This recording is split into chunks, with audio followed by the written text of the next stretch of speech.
Hi guys, welcome back to Tarot Class 101. Guys, with Tiff Talks 22, of course, I am Tiff. Guys, today we are going to look at card number 7.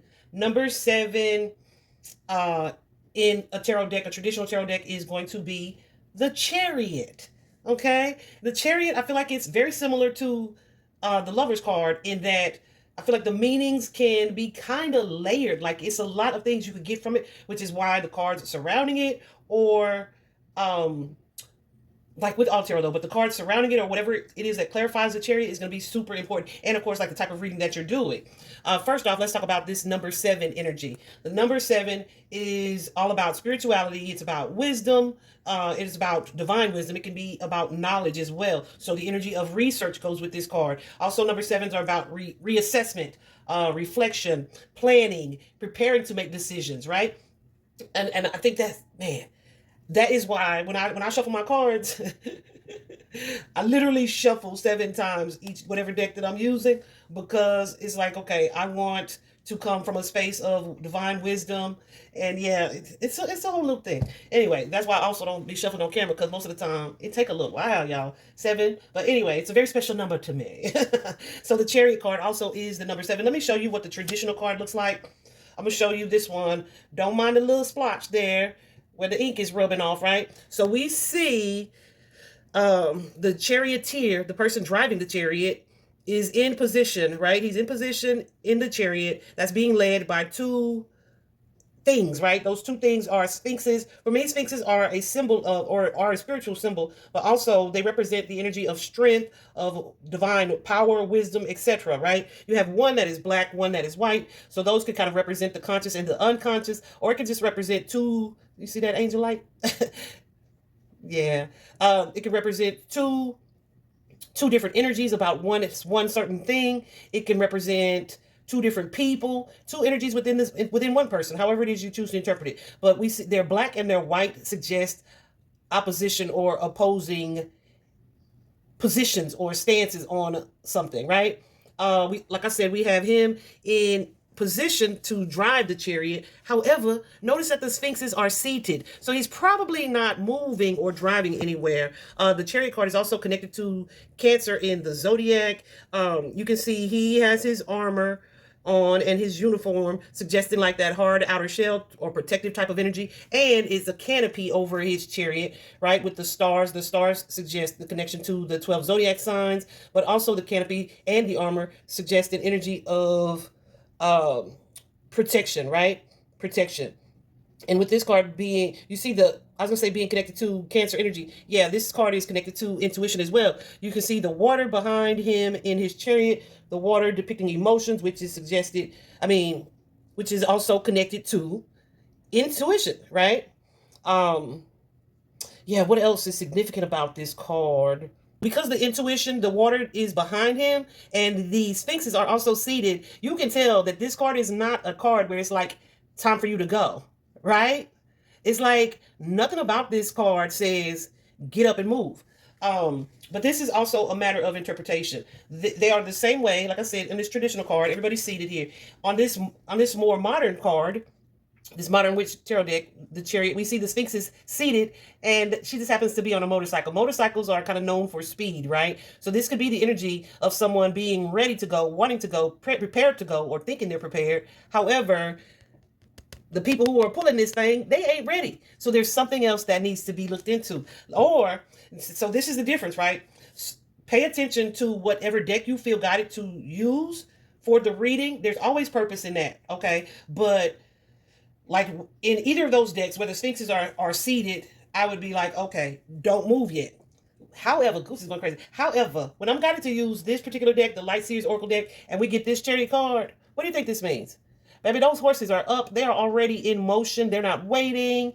You see the guy on top of the chariot. So that still suggests kind of an energy of not quite being prepared. Because like he ain't in his seated driving position prepared to go, but he's on top of, and his horses are already in motion. So this could be the energy of someone moving too fast, moving too quickly, right? And again, we still see the white and the black in the horses. Horses can be a symbol of freedom, of needing to break out of something, or having free range in a in whatever the situation is. However, like I said, they're already going. We see the light zooming by, the stars depicted in the light. So that's also, I've seen authors say with the stars in the canopy above this particular chariot, how the cosmos, what's happening in the cosmos, as above, so below, can offer us insight into what to do in our physical reality, right? So the difference in these cards, when I get these cards, I automatically know a couple things. One, it is not time for someone to move forward. There's either more research to be done, there's some studying to be done.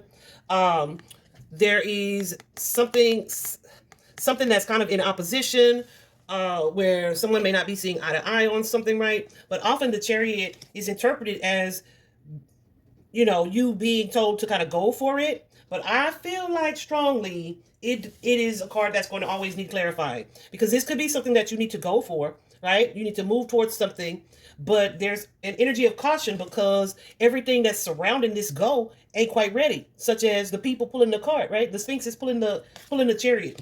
Whenever you see the chariot, you're definitely going to think of transportation. So if you were doing a true crime reading, this could most definitely be indicative of a vehicle or some type of transportation method, right? Whether it be a car, a motorcycle, I was gonna say a horse or a train, some type of vehicle used for transport, okay, is going to be connected to this. Also, a theme connected to the chariot is the buildup of momentum, right? Someone could be in the stages where they are preparing to do something. They're preparing, they're not quite ready to take off. So there may be a need for you to kind of create your plan, but almost always there's a need to wait for clear guidance. Because when you take your time to plan, there's less risk here. So with him being on the roof and the horses being in motion already, that's some risky behavior. So someone may be taking too much of a risk when you got to use that particular deck. So pay attention to what is depicted in the photos or the illustrations or the images on the cards, because that's gonna influence how you choose to interpret the chariot. Because like I said, it's like multi-layered meanings that are connected to this particular card. I look at this at the traditional one. Say you had planned a road trip. This one is like, what are the steps in planning a road trip? You decide, okay, I want to go to this place. I have the vehicle, things are fueled up. I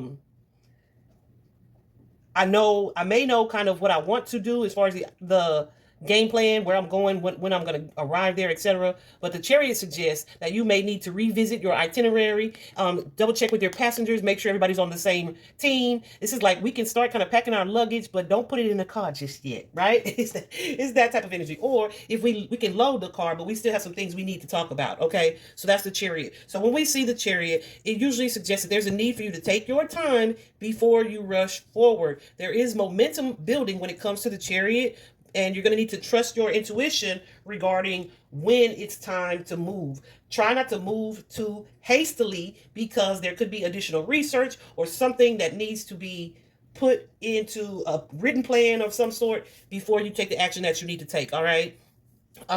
When we see the chariot reversed, somebody could be feeling overly confident, okay? When it's in reverse, they may not be thinking about what the risks are. They could be being warned about like a foolish action that has the potential to lead to you being regretful of a choice you made or an action that you took. It's definitely saying, think about things that could be in your blind spots, since we're talking travel, your blind spots where you can't see, something that may be hidden or that you're just not seeing clearly. Usually if the chariot's in reverse, somebody could be moving fast, but it's like on pure emotion. Okay, so Spirit is saying mix a little bit of logic in there in order to be successful.